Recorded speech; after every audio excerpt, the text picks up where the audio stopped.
Assalamualaikum warahmatullahi wabarakatuh. Perkenalkan, kami dari kelompok 1 akan mempresentasikan nasionalisme di India. Perkenalkan, nama saya Salma. Saya Rahman Nuralia. Saya Neng Anggun. Saya Sarah. Yang pertama adalah latar belakang. Berkembangnya kebudayaan Barat yang dibawa oleh Inggris ke India. Kedatangan Inggris ke India membawa pengaruh kebudayaan Barat yang semakin berkembang di kalangan elit terpelajar India. Hal ini memunculkan kesadaran akan perbedaan antara kebudayaan India dan kebudayaan Barat, serta menimbulkan keinginan untuk mempertahankan identitas dan nilai-nilai India. Yang kedua, ada penderitaan rakyat akibat kekejaman pemijahan Inggris. Monopoli dan eksploitasi sumber daya alam yang diakibatkan oleh EIC menyebabkan penderitaan, penindasan, dan kemiskinan bagi penduduk India. Hal ini memicu ketidakpuasan dan keinginan untuk membebaskan diri dari penjajahan Inggris.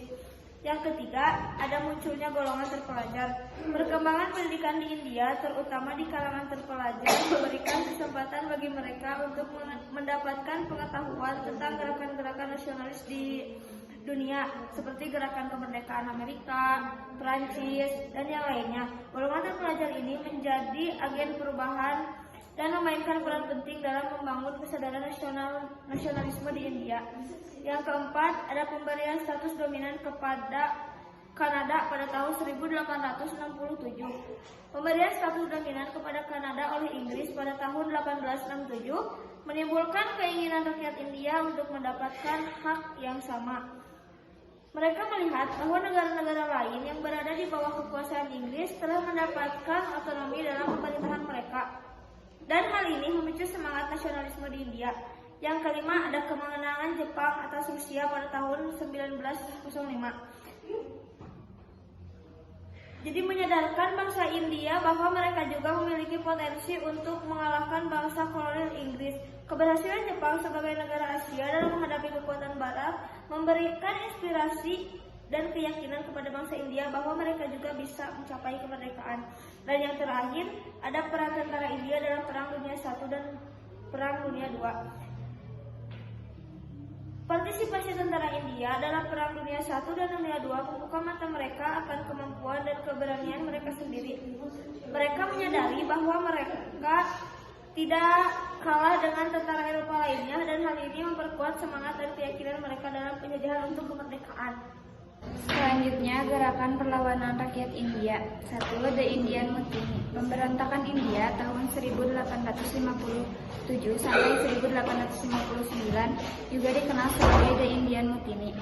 The Indian Mutiny adalah perlawanan rakyat India terhadap penindasan dan perlakuan sewenang-wenang yang dilakukan oleh Inggris. Pemberontakan ini dipicu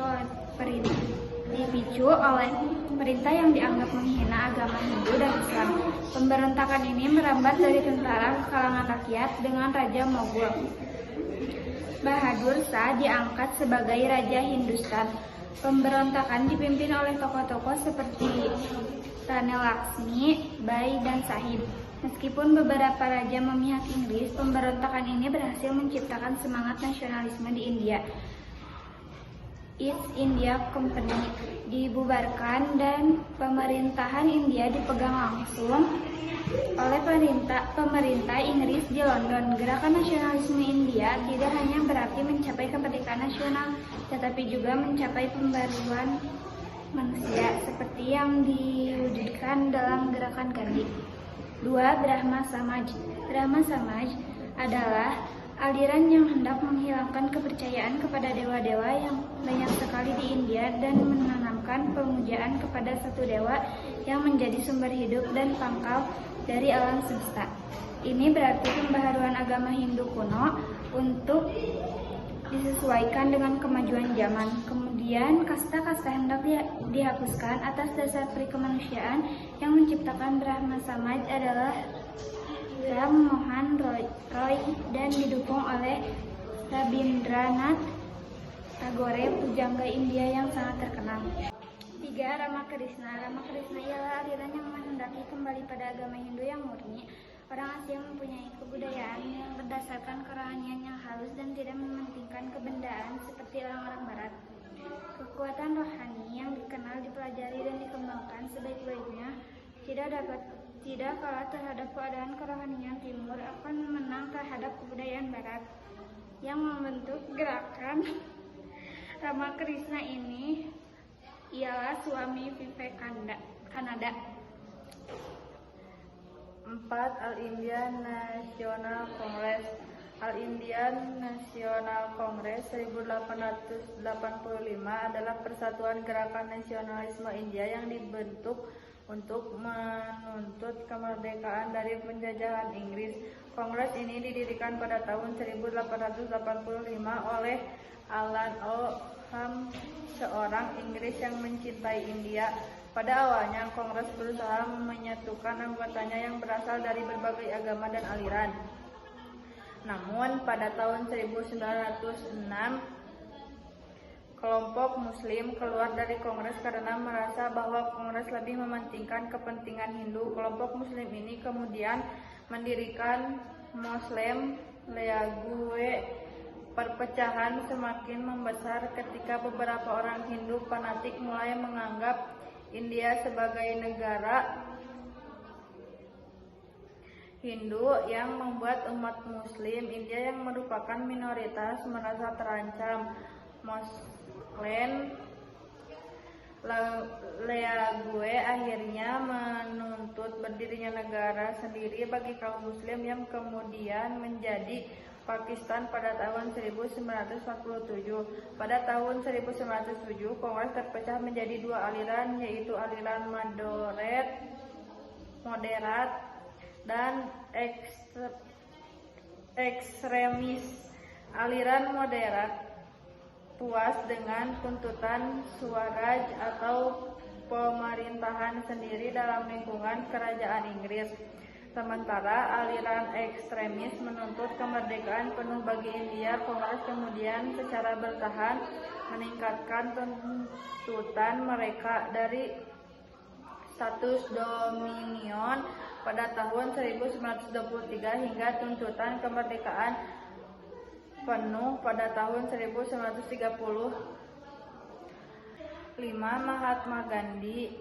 Mahatma Gandhi 1869 sampai 1948 adalah seorang tokoh penting dalam gerakan kemerdekaan India. Ia percaya bahwa perubahan politik harus dimulai dengan perubahan manusia. Gerakan-gerakan yang dilakukan oleh Gandhi antara lain: 1.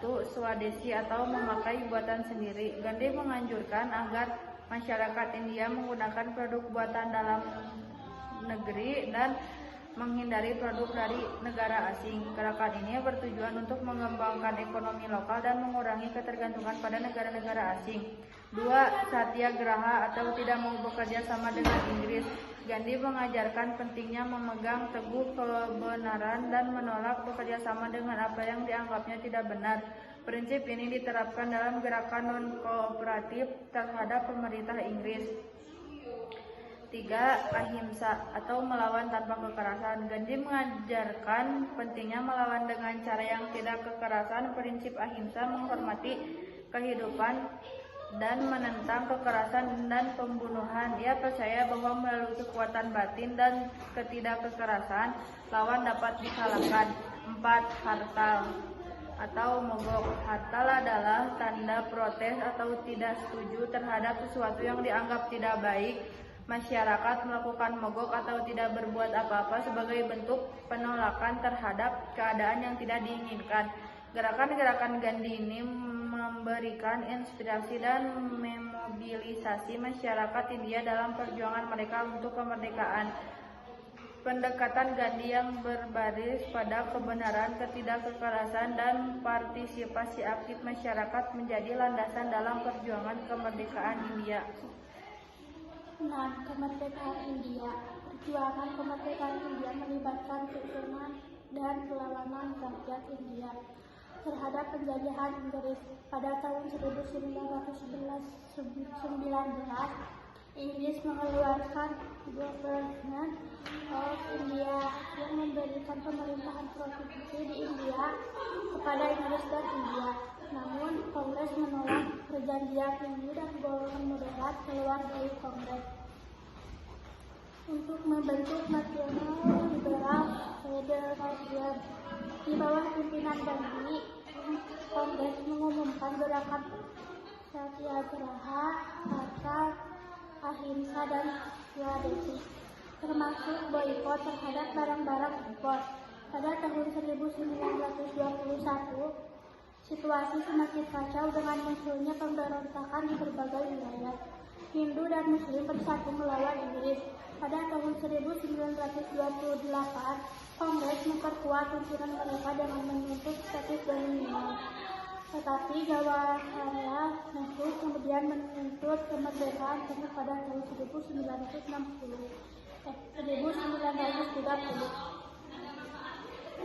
Selama Perang Dunia Kedua, orang-orang India membantu perang Inggris. Inggris melunakkan sikap mereka dan membebaskan tokoh-tokoh politik yang ditangkap, termasuk Gandhi dan Nehru. Inggris kembali menawarkan status dominion dalam Treaty Commonwealth pada tanggal 2 September 1946. India menerima usulan pemberian status dominion dari Inggris. Pada tanggal 15 Agustus 1947, India dan Pakistan meraih kemerdekaan dalam lingkungan persemakmuran Inggris. Proses perjuangan ini menunjukkan pentingnya perlawanan rakyat India dan tuntutan mereka terhadap kemerdekaan. Gerakan-gerakan seperti Satyagraha, Hartal, Ahimsa, dan Swadeshi menjadi alat penting dalam perjuangan tersebut. Akhirnya India berhasil meraih kemerdekaan setelah berjuang melawan penjajahan Inggris selama bertahun-tahun. Sekian presentasi kami.